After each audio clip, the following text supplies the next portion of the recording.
TV নাটকের জনপ্রিয় অভিনেতা সিদ্দিকুর রহমান মঙ্গলবার 29 এপ্রিল বিকাল 4টার পরে ঢাকার কাকরাইল এলাকায় তাকে মারধর করে থানায় সোপর্দ করা হয়েছে। এ সময় সিদ্দিকের পরনের কাপড় ছিঁড়ে ফেলা হয়।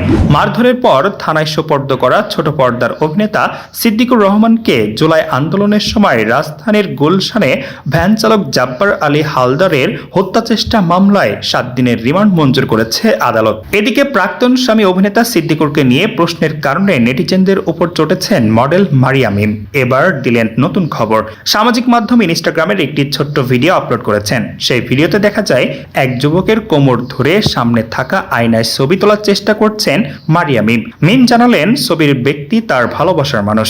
ভালোবেসে 2012 সালে সিদ্দিকের সঙ্গে বিবাহ বন্ধনে আবদ্ধ হন মারিয়া মিম। 2013 সালে এই সংসার আলো করে জন্ম নেয় এক সন্তান। তবে মতের মিল না হয় 2019 সালের শেষের দিকে ডিভোর্স হয় তাদের। বিচ্ছেদের আবেদন মিমই করেছিলেন। গুঞ্জন রয়েছে মিম শোবিজে কাজ করতে চান, কিন্তু সিদ্দিক গৃহিণী হিসাবেই চেয়েছেন, আর এজন্য ডিভোর্সের সিদ্ধান্ত নেন মিম। তবে আবেদনময়ী অভিনেত্রী মিমের দাবি সিদ্দিক তাকে মানসিক নির্যাতন করেছেন। সিদ্দিক জেলে থাকায় তার সাবেক স্ত্রী মারিয়া মিম কোনো প্রতিক্রিয়া ব্যক্ত করেননি। সামাজিক মাধ্যমে তিনি সক্রিয় রয়েছেন, নিয়মিত পোস্ট করছেন, কিন্তু নেটিজেনরা তো ছেড়ে দেওয়ার পাত্র নন।